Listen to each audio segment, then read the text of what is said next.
इस कहानी का टाइटल है पत्थर की मूरत।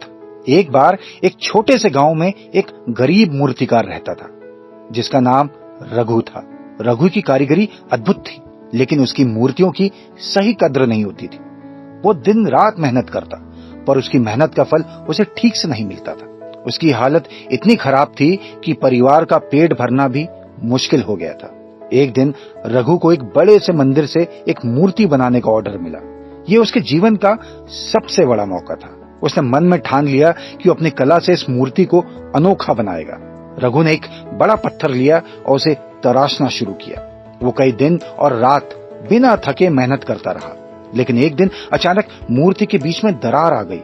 ये देख के रघु बहुत निराश हुआ।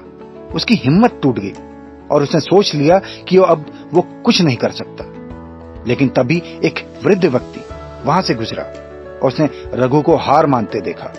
वृद्ध व्यक्ति ने रघु से कहा, बेटा, पत्थर की दरार को अपनी हार मत समझो। इसी दरार से तो मूर्त की असलियत और खूबसूरती उभरती है। जब पत्थर खुद को बदलने के तैयार होता है, तब उसमें मूर्ति बनती है। हर कमी एक नई शुरुआत है, अगर हम उसे सही दृष्टिकोण से देखें। रघु को वृद्ध की वो बात समझ में आ गई। उसने उस दरार को एक चुनौती के रूप में लिया और मूर्ति को एक नए तरीके से तराशना शुरू किया। इस बार उसकी मेहनत और भी शानदार निकली। दरार को उसने मूर्ति का हिस्सा बना दिया और वो मूर्ति इतनी अनोखी बन गई कि देखने वाले अचंभित रह गए।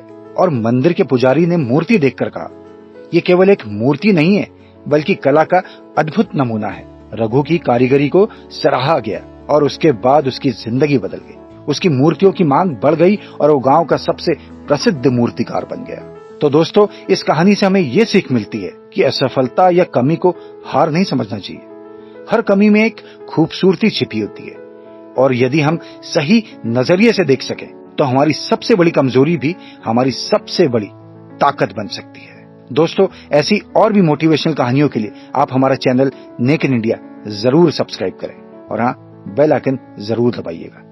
धन्यवाद।